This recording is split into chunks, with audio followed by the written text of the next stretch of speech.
All right, so welcome back to the show. We've had the spring trends, the modern spring interview segment with myself and Tunde Idowu, I like to call Tinji Ekolo, for the purpose of spring trends. You know, it's not the so serious time. So let's start with the show this morning. My name is Emmanuel Ojadegele. Good to have you on the show. Thank you for joining us. Wednesday, the 31st of May, 2023. It's the last day of May in this year. So we'll be entering into the 6th month of the year in a matter of hours.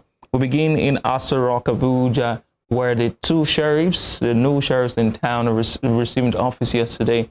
Let's begin with the #1 citizen of the Federal Republic of Nigeria, Asiwaju Bola Ahmed Tinubu, and take a look into how he arrived office yesterday.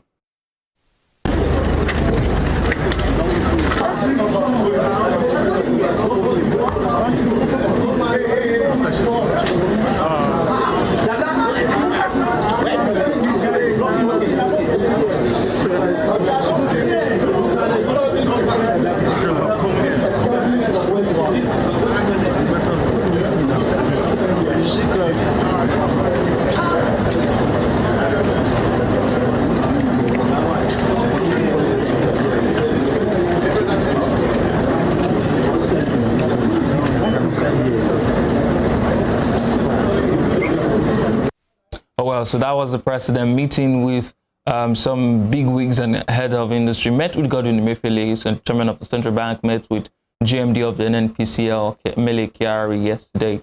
But let's take a look now at the #2 citizen and how he arrived at office.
Sorry. Thank you.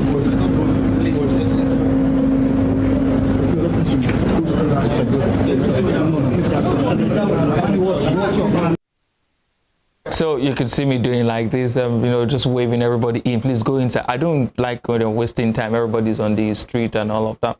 So let's quickly go to the next story now, where which happened in Lagos yesterday.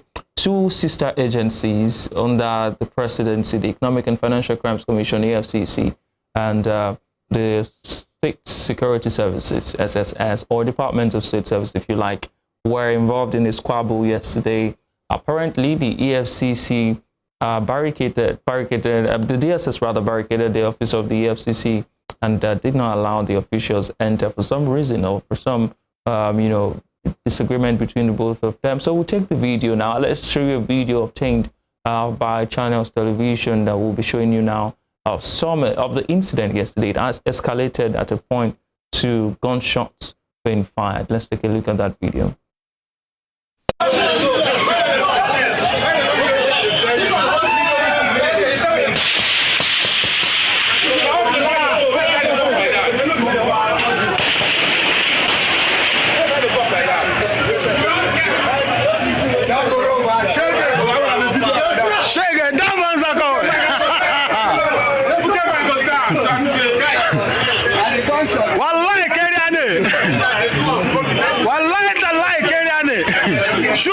Okay, so you could see the back and forth, the gunshot fired there at Ikoyi yesterday between the EFCC and the DSS. We don't know who fired the gunshots, but then it is what it is. So yesterday, after all of that squabble happened, President Asiwaju Bola Ahmed Tinubu gave a statement yesterday, and his statement was definitive. It was a directive. Let's look at that statement as issued by the BAT Media Center yesterday, saying that the president has directed the Department of State Security Service to immediately vacate the office of the Economic and Financial Crimes Commission in Ikoyi. The president said if there were issues between the two important agencies of government, they would be resolved amicably. Okay, so now let's go to the reactions of Nigerians on Twitter. How did Nigerians react to it? To start our comment this morning with Dr. Dikwa Awojide says, EFCC and DSS both report to the presidency.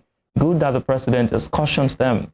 The sort of interagency fight where some agencies were even dragging their rivals on Twitter, as witnessed under Buhari, should be a thing of the past. That's from Dr. Dikwa Awojide. Next comment comes from Man of Letters. Says SSS bickering with EFCC, SSS handler communicating like gist lover, fuel scarcity everywhere, chaos is a ladder. We move on from Jack now. Alex Sheller says, imagine if EFCC officials had engaged the SSS in a shootout at the Ikoyi office clampdown. News would have been suspected. Cool. Tinubu should fire the SSS officials, including the PRO, without any compensation. It's a for Judy. And Momo Morris Moyo says, this is funny because they share the same space in that axis. EFCC office is a few blocks away from SSS office. They are doing supremacy battle. The lawlessness we talk about. Next comment comes from Dapo. Says, this man hasn't even spent 24 hours in office and there's already a fresh interagency beef. Not everything has to do with the president. I mean, it's not his fault that the two of them were fighting. Bruce Ovia says, what a country. Two sister agencies, EFCC and SSS, fighting each other over property. The leadership of both agencies should shamelessly resolve the matter immediately, or they need the new CIC to resolve it, but the commander-in-chief actually did resolve it. Not really resolved, but stopped the matter from escalating yesterday. Ola says, day one, fuel increment and slight economic hardship. Day two, family dispute, SSS versus EFCC. Let's wait for day three. Okay, Niola Akinkotu says, so disgraceful what is happening at the EFCC Lagos office. If the DSS could take over their office in broad daylight, imagine the fighting that happens between both agencies behind closed doors. And these two agencies share sensitive intelligence. Who loses at the end? Nigeria. And of course, this is our last comment. Jamiu Julius Adebayo says, with the swift directive President Tinubu gave to the DSS to vacate the EFCC Ikoyi office with immediate alacrity, one thing has been made known to Nigerians. Mr. President will not tolerate interagency bickering. And the last comment on today's program for this particular story says, nonsense. It's not the president's position to tell any institution to do what to do. Institutions should be independent and competent enough to do their jobs according to the law. Meanwhile, who sent DSS to EFCC's office? Everything about APC is fighting and staging lies upon lies. Well, that's all on that story. Let's move on to the next story. And that next story is a Twitter user accusing the Chief of Defense Staff. This is not my opinion. This is a Twitter opinion. So please, Nigerian Army, I'm just saying what people have said on social media. That the Chief of Defense Staff, Lucky Rabo, found a way to insert his wife into one of the companies in Nigeria. Let's take a look at the allegation by PIDcom. A Twitter user says, after failing woefully to curb insecurity in Nigeria, the Chief of Defense Staff, CDS General Lucky Rabo, in a last-minute move, has used his influence to land his wife, Victoria Anwuli Rabo, a secret mago job with the Nigerian Security Printing and Minting PLC. Go and verify. Now let's take a look at the appointment letter of that woman there.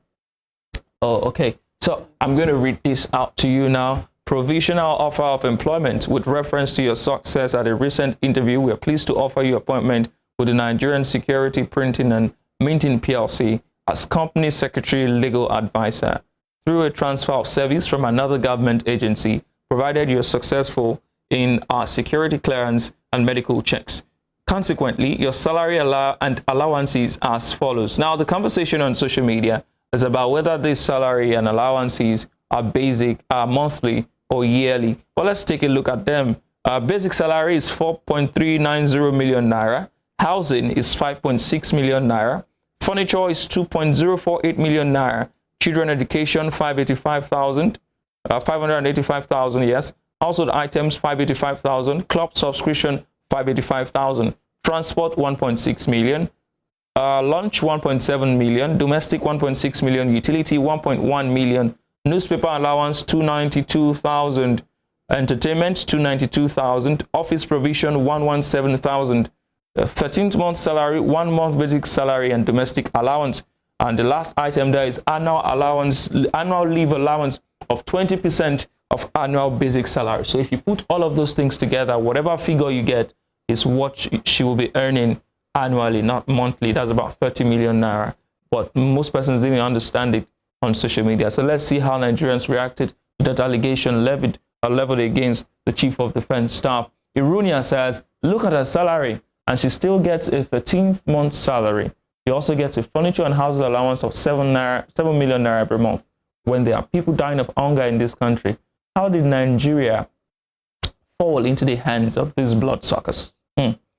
Next comment comes from Mazi. He says she earns approximately 30 million naira, but can't buy herself lunch. This country is hell on earth for the poor man. And Uche says, wait first, that salary and allowance is for one person. For what exactly? Company secretary / legal advisor. Can someone pour me cold water right now? Next comment is from Mr. 200 followers. Just now, just says, I think it's just a promise to them by this current administration to support them. That's why they were able to suspend the Constitution.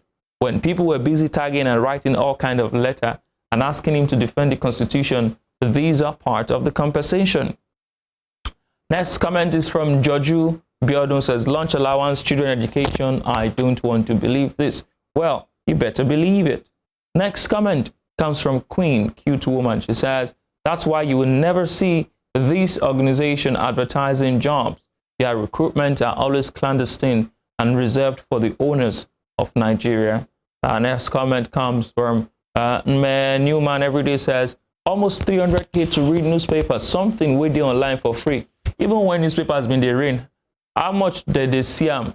Even suya seller no go spend 300K for newspapers to wrap suya. The next comment comes from Mabike Fabrics. Club subscription, is that not greediness or more? Well, you never know.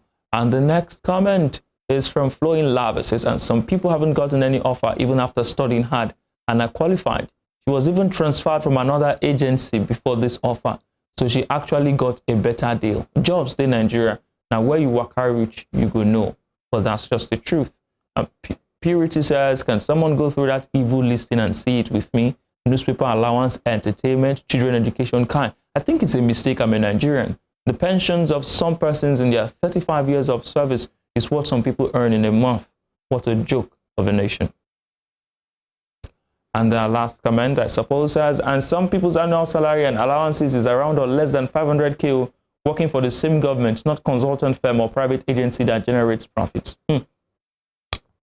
This country. Anyway, this country will not country us, will country the country.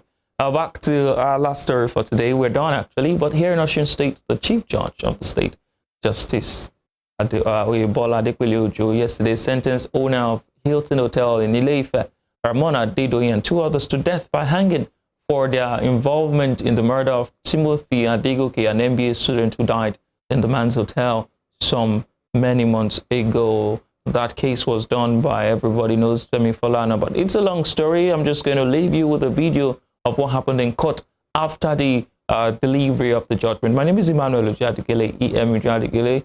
You can follow the station on all our social media handles. I'll see you tomorrow on the Thursday edition of the show. But for now, I'll leave you in court with Ramon Adedoyin.